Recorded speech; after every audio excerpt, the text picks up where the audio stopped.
Jeg er bange for en knoglesplint i kød, for en jægers glemte havl i dyreryggen, for den alt for hårde skorpe på et brød, for en flækket kindtand, det er ikke lykken.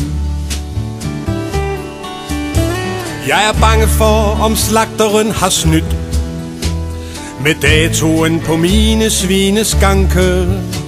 For med kød, der må man ikke tænke pyt, men tænke på, om det skulle have en tanke. Vi tykke kan også være bange, hvis sidste salgsdag ændres mange gange. Det går jo nok med varer fra i går, men ikke hvis de er fra sidste år.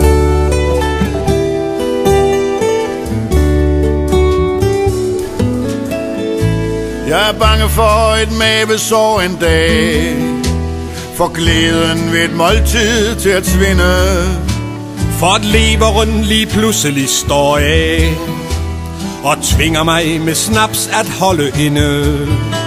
Vi tykke kan også være bange, når vi fælder i vore tænder stange. Tænk om en gammel plumpe skulle gå løs, om hele kæben pludselig blev porøs.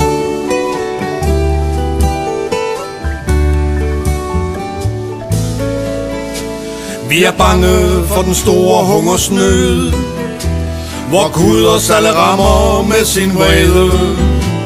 Vi syner hen og dør en sultedød, og tænker på den gang, da vi var fede.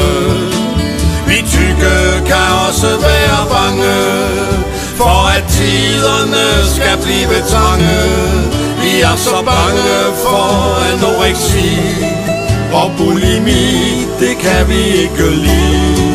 Nej, vi tykke kan også være bange for, at tiderne skal blive trange. Vi er så bange for anoreksi og bulimi, det kan vi ikke lide.